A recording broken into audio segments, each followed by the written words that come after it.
Good morning, everyone, and welcome to this OET live stream. My name is Neil Harris. I'm coming here to you today from CELT, Cardiff, and it's an absolute pleasure to be with you. We have started a few moments early. The reason for that is that this is the first time that we are live streaming to YouTube.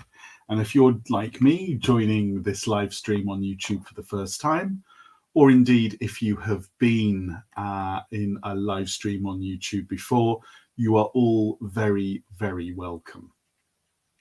We don't seem to have many of you with us at the moment. I've just noticed that we have the option to see how many viewers we have.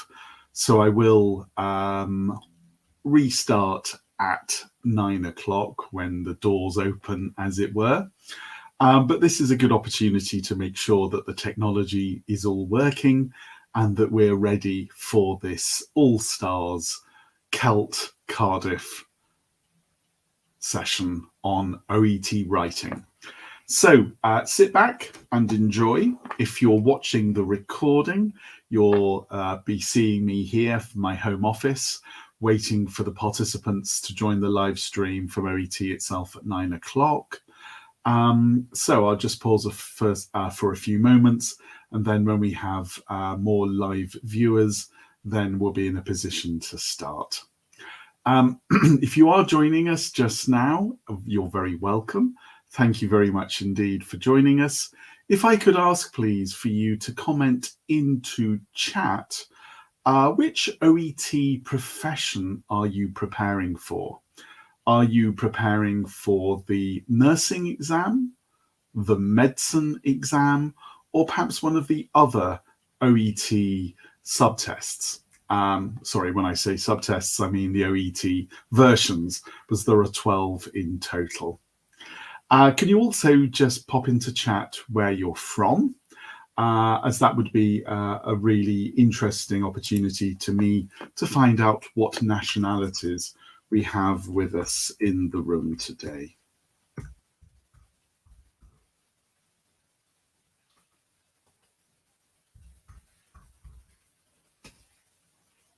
Okay, so let's make a complete start then. So a little bit, first of all, about your presenter today, about me.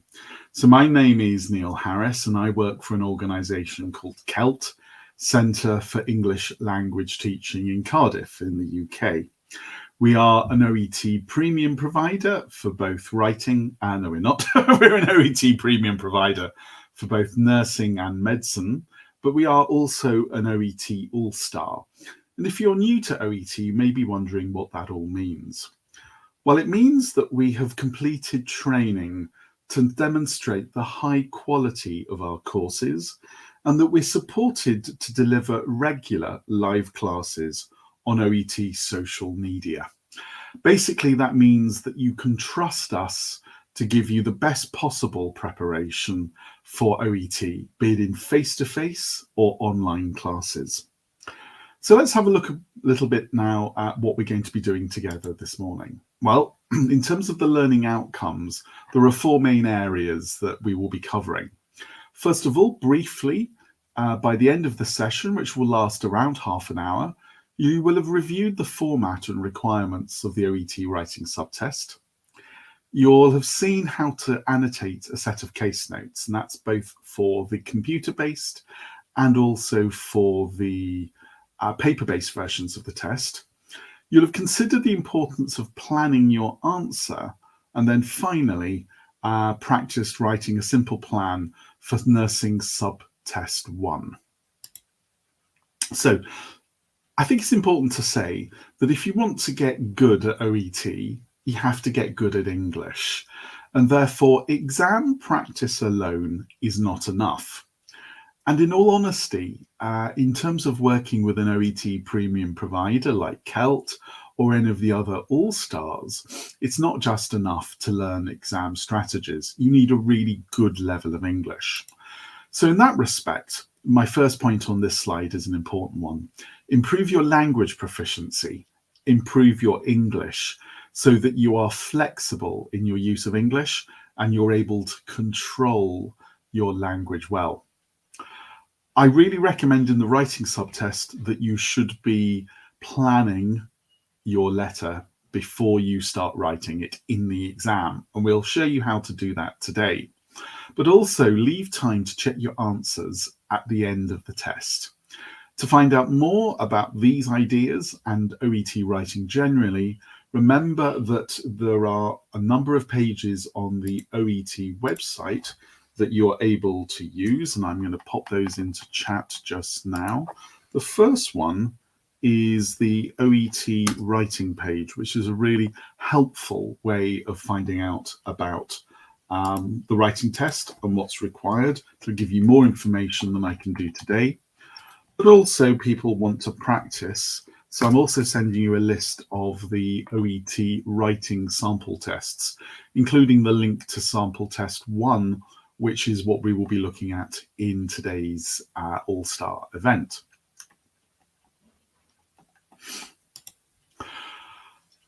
I also want to mention the OET Ultimate Guide to OET Writing, published by OET themselves. And this is a really, really good way of finding out more about writing in the OET test and how to improve it.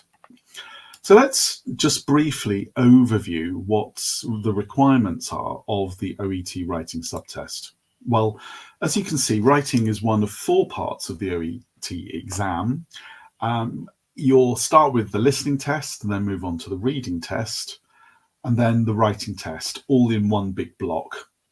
The writing test requires you to write 1 letter, and it's based on input, typically case notes, which you read in the first 5 minutes of the test, and then you write a response to the case notes, typically a letter of some kind, in the remaining 40 minutes. So it's a 45-minute test in total.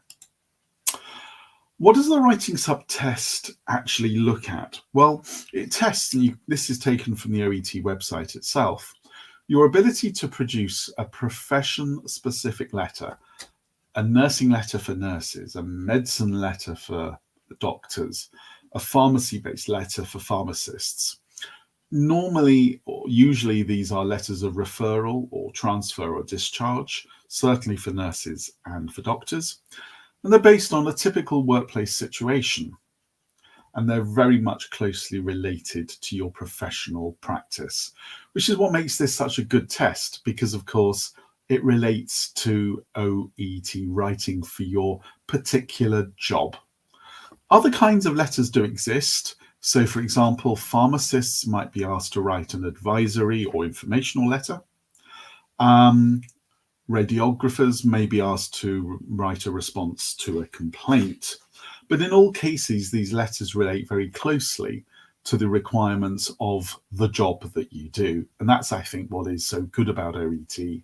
Not only is it a test of your English, but by learning to do well in OET, you may well be improving your skills in your job area.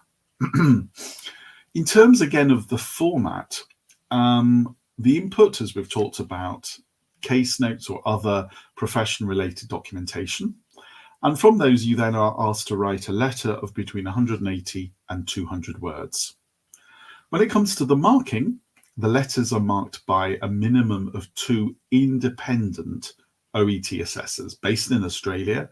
They don't see what each other has commented on your letter. They're completely independent. And the letter itself is marked against 6 criteria. And if you're looking as a nurse or a doctor, in most countries around the world, your requirement is a score of 350 in writing. Some professions may require higher. Different countries have different requirements. So it's important that you take responsibility for checking this yourselves. This means for a 350 that you need a 2 out of 3 in purpose and a 5 out of 7 in the other areas tested by OET and the other criteria. And you can find out more about that from the link that I've sent you, and which appears at the bottom of the slide as well. I've mentioned writing sample tests. That is the last link that was put into the chat, and that is useful because it can give you practice, of course, but also a number of these letters. Many of them have a sample answer, and some of them also have a video with Rebecca showing you what to do, and that can be really useful. So let's now look at the 45 minutes you have in the test and how you should be using your time. Well, the first thing to know is that in OET writing, for the first 5 minutes, the only thing you can do is read. You're not allowed to type.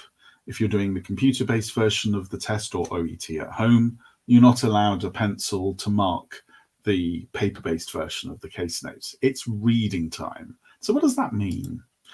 Well, that means for the first 5 minutes, you should be focusing on the key information in the case notes, making initial choices in terms of what information you think is important for the reader and what information is not important.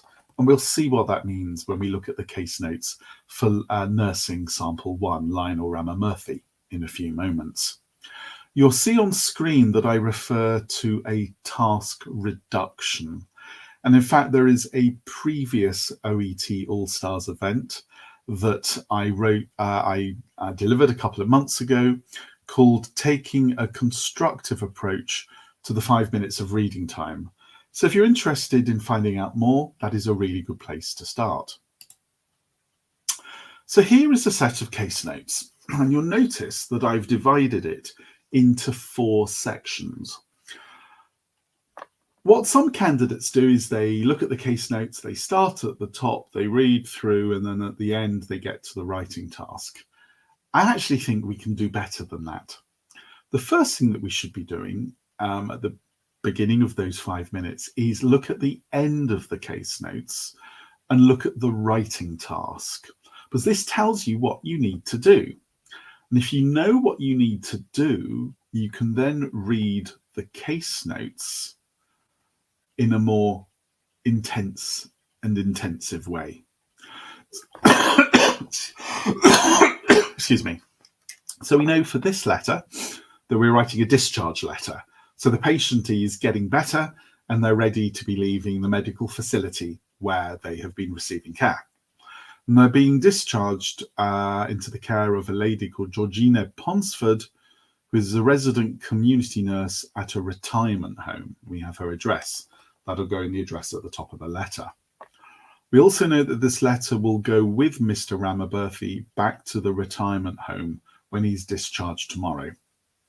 So immediately we're thinking, okay, so this retirement home will be responsible for Mr. Ramamurthy's continuity of care. Has he been there before? Is he already a resident? Or is he going there for the first time? And that will affect the information we need to give in the case notes.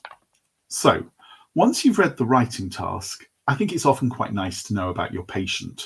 So here we go into the top of the case notes and we find out more about Mr. Ramamurthy. We've got his name and a bit more personal detail, including where he lives. He lives at the community retirement home. That means the retirement home knows about him, and therefore information like his past medical history won't be necessary because they already know it. So by looking at the task and identifying the relationship between the reader and the writer, we already have clues as to what to include and what to omit, not include in our letter. So 1, read the writing task. 2, find out about the patient. And then 3, and here's a trick, when you look at the rest of the case notes, I suggest you read it backwards by section. So rather than looking at the admission date and the discharge date, begin by looking at what's happening most recently.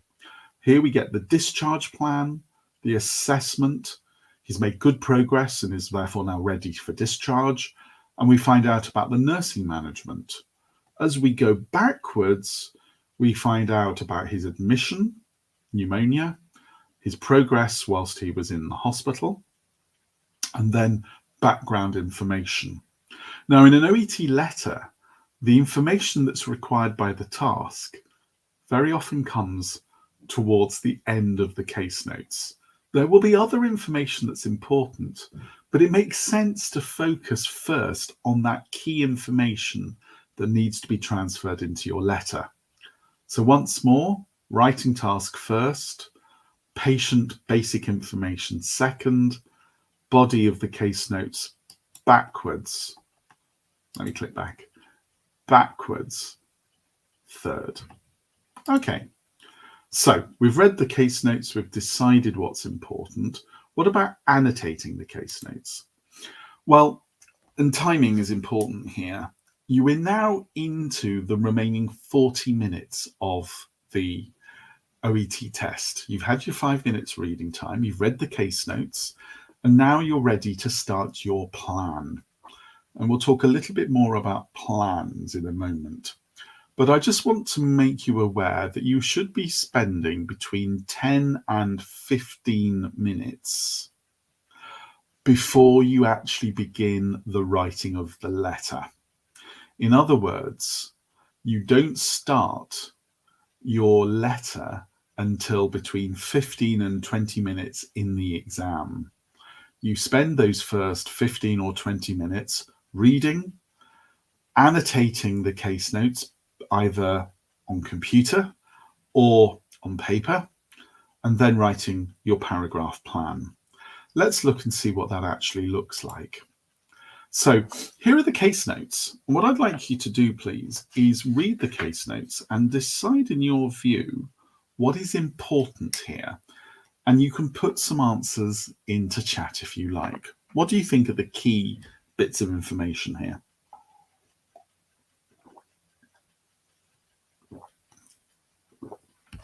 So we're picking up. We're writing a letter. It's 180 to 200 words.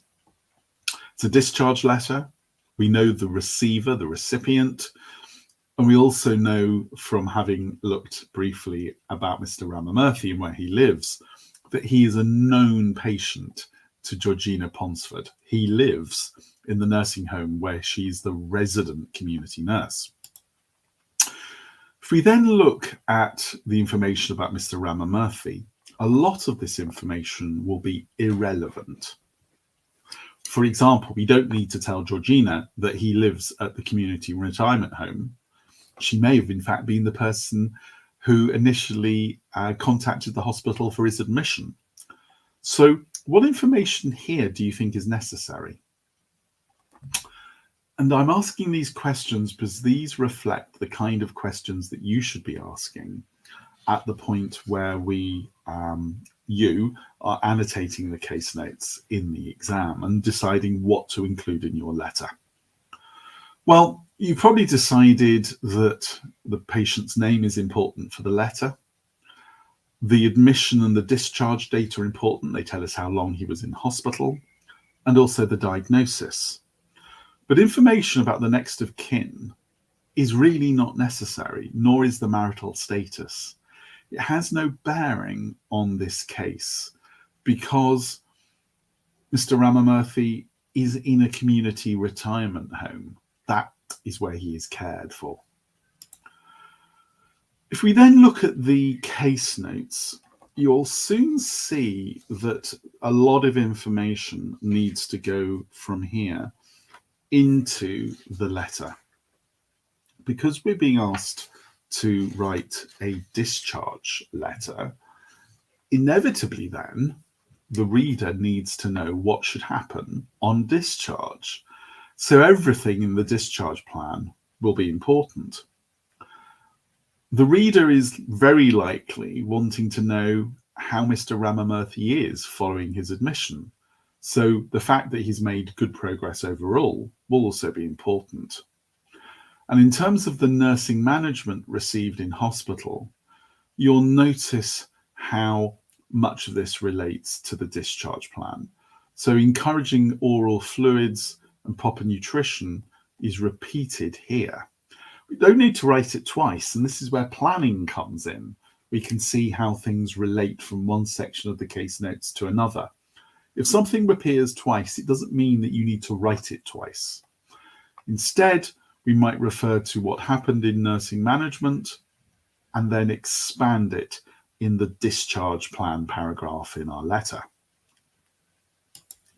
As we move up, we'll start seeing that information higher up in the case notes really is not always necessary. So the past medical history, issues with his eyesight have no bearing on pneumonia. Likewise, the osteoarthritis. The social background, not relevant, although the weight loss may be, because later on we see that in hospital he's put weight back on. And obviously having a healthy weight gives strength and therefore is related to the quality of recovery from his pneumonia. Medical history, not necessary because we know that Georgina knows him and that therefore doesn't need to be restated. But we are almost certainly are going to want to look at the medical background and the medical progress in order to make decisions about what would the reader want to see.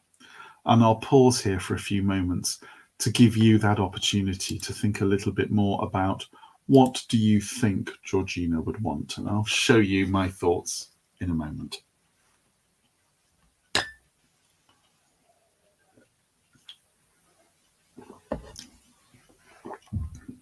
Okay, so in the next couple of slides, what you're going to see are annotations both for a computer-based version of this letter and also a paper-based.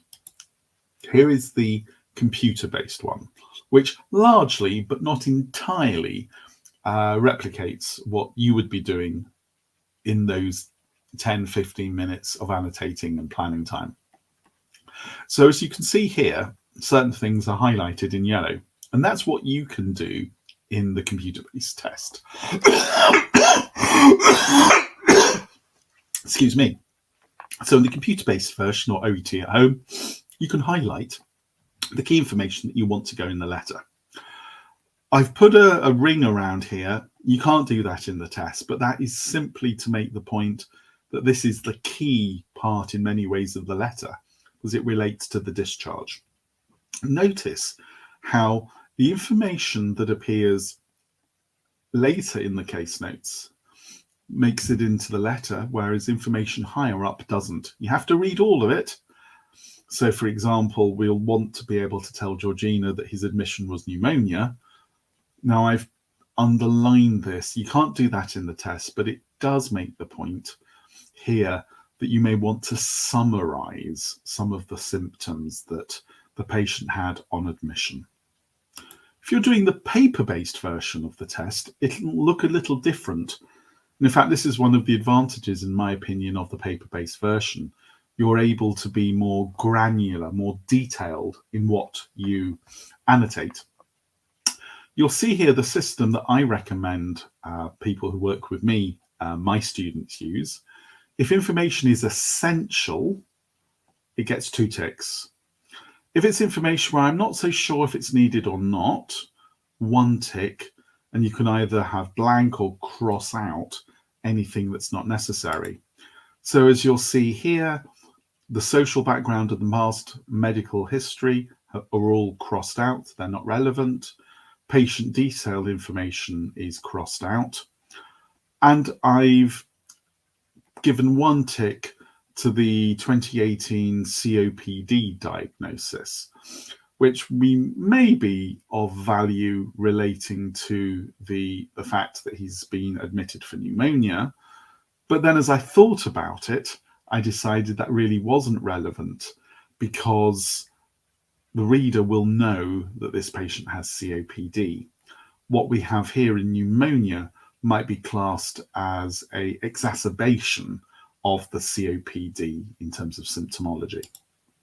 Okay, so we've talked about annotating. Now let's think about the paragraph plan and how we go about doing that. And remember, in total, we have 10 to 15 minutes to annotate the case notes, highlighting or ticking based on the type of exam that we're doing. And then we have to actually write a plan, which is very short and very easy. So how do we do that?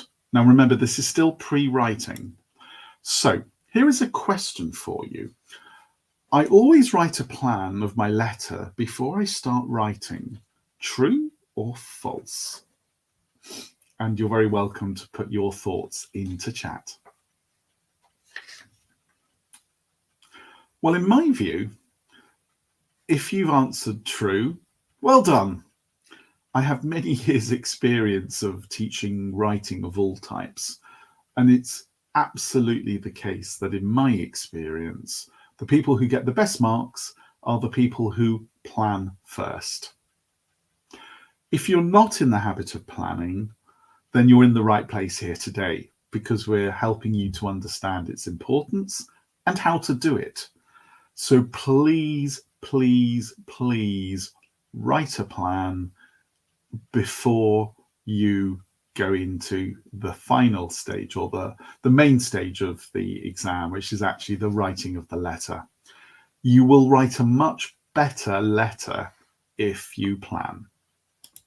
So, in other words, if you fail to plan, you are arguably planning to fail.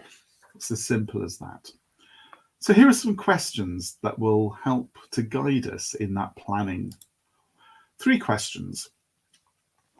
And some of these, the answers I think will be clear already. So they're all true-false questions. I'll pause a moment for you to read them on screen. And then if you'd like to share your answers into chat, true or false, let's see what you think. So include all the information in the case notes, true or false. Remember that some things were double ticked and some things were crossed out, highlighted, not highlighted. There's your clue for question 1. Follow the same order as the case notes and have 5 paragraphs. Common queries, common questions that we have in OET. What do you think? And I'll give you a countdown from 5, 4, 3, 2, 1 before I share the answers. And there you are. They're all false. We've already seen why you shouldn't include all of the information in the case notes. If it's information that the reader already has, there's no need to tell them again. Number 2, it's important that your letter is easy to read with the key information appearing towards the top. That may not, therefore, necessarily follow the order of the case notes themselves. Finally, the number of paragraphs, well, that's up to you. There is no fixed number of paragraphs overall for an OET letter, nor is there a perfect number of paragraphs for any OET letter. In fact, the OET sample letter for the Lionel Ramamurthy one has more paragraphs than the way I would paragraph it. Or to put it differently, 2 candidates might paragraph the same letter with a different number of paragraphs and still score a 5 or higher out of 7 in their organization and layout for the test. So what you need to think about is, what does the reader need and what order do they need to see that information? To look into that in a bit more detail, if you write a letter following the order of the case notes, then for Lionel Ramamurthy, you're going to start by giving background information. Then you're going to follow his journey. And then at the end, you'll come to the discharge. And that follows the case notes. That ends up with information perhaps appearing twice in the letter, and that's confusing for the reader. Instead, you might want to consider a chronological approach, the time order from the start of the case to the end. But that's not always the best way to do it. If you have a complex chronic condition with the patient presenting on multiple occasions with worsening symptoms, perhaps as a referral letter, then in fact what you might want to do is not have a paragraph for each visit, but you might begin by talking about the situation today and having that in one paragraph, and then summarizing the deterioration of the symptoms, the increase in medication in follow-up paragraphs. So as you can see from the second part of the slide here on the right, there are other ways besides chronological that will be useful. And here they are, 1, 2, and 3. The point here is for you to decide which one makes the reading of the letter clear and logical for your reader. You perhaps weren't expecting to see a picture of a map on this webinar. So why is it here? Well, when you go on a journey, I think very often what we do is we just check the journey first. Many of us will use sat-nav in our cars. And what modern sat-navs often do is it gives us choices. There isn't one way to get from Cardiff to Bridgend. This is a journey I do every week. But depending on the route and the amount of traffic, I might take the blue route or I might take the grey routes, depends on the amount of traffic. And it's the same with OET. Remember, there isn't only one way to plan and paragraph your letter. There may be alternatives. You need to decide the one that you feel, based on the evidence, is the best for you. The next thing to say is about OET letters as sandwiches. Bread, filling, bread. This represents the purpose paragraph where you tell the reader why you are writing. The bottom slice of bread, the final paragraph, will refer to what happens next, the request for action or the next steps to be taken.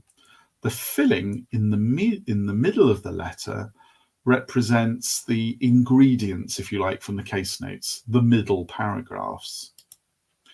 So if we look at that in terms of the Lionel Rama Murphy letter, what we then have in our slice of bread at the top is the purpose. Why are we writing to Georgina Ponsford? The end of the letter will be the discharge plan once the patient returns home to the community retirement building. And then the middle paragraphs will be the information required by Ms. Ponsford.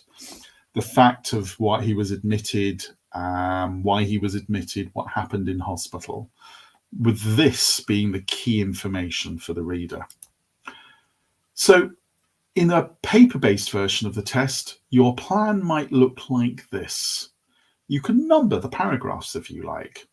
We'll call the first one purpose. We'll call the final one, the bottom slice of bread, NS, next steps. And in the middle, the filling, we're going to have his medical background, the fact that he was presenting with pneumonia, that he was admitted on the 4th, that he had an assessment, but that he's now ready for discharge. He's made good progress. And then in the follow-up paragraph, the second filling paragraph, we'll talk about relevant medical progress and the nursing management he received, which links into the next steps. If you are doing a computer-based version, you can type your plan at the top of the letter. Just remember that when your letter is finished, just to delete it. So again, here, para 1, purpose, para 2, a chronological approach to the background assessment, paragraph 3, relevant medical progress and nursing management, and then the next steps. At that point, where you've annotated the case notes, you physically typed, computer-based, or written by hand, paper-based, your plan. At that point, 15 to 20 minutes into the exam, you're then ready to start writing your answer. You probably only need 15 to 20 minutes for this because you already know what to write and the order to write it in. The job now is the job now is to put your plan into words, writing your 180 to probably more 200 words of your answer, following by leaving some time at the end to check your answer. And again, if you're interested in checking, there are a couple of OET All-Star videos about how to check your answer. Additional help, of course, is available. So as I mentioned previously, very often OET provides videos of writing some of the sample tests. Here are links for nursing and medicine. For that, all you need to do is go into the OET website, and I've put the link on screen here, oet.com/learn/writing, and you'll be able to see everything that OET produces about the writing test. If you specifically want to see the OET sample tests, including some videos for some of the letters, here is the link here. But don't forget also the OET writing guide. Okay. So thank you very much indeed for joining me today. This was an introduction for those of you who are new to OET, to the OET writing subtest. And in particular, we focused on how to write a letter and how to plan a letter well, so that when the examiners, the assessors, receive your answer, what they will see is a logically paragraphed and clearly written answer, which will be not only good for your OET score, but will be good for you professionally. If you'd like to continue learning about this or other aspects of OET, other areas about the writing test, about listening, reading, or speaking, you can find out more by looking at the courses that OET offers and that CELT offers. Because as I say, CELT is an OET premium provider for nursing and for medicine. We do prepare people for other tests as well. Here is the web link, www.celt.co.uk/courses/OET, or you can also put celt.co.uk/OET. It's been a pleasure to be with you here today. Thank you for joining me, and I wish you all success in your exams. Thank you and goodbye.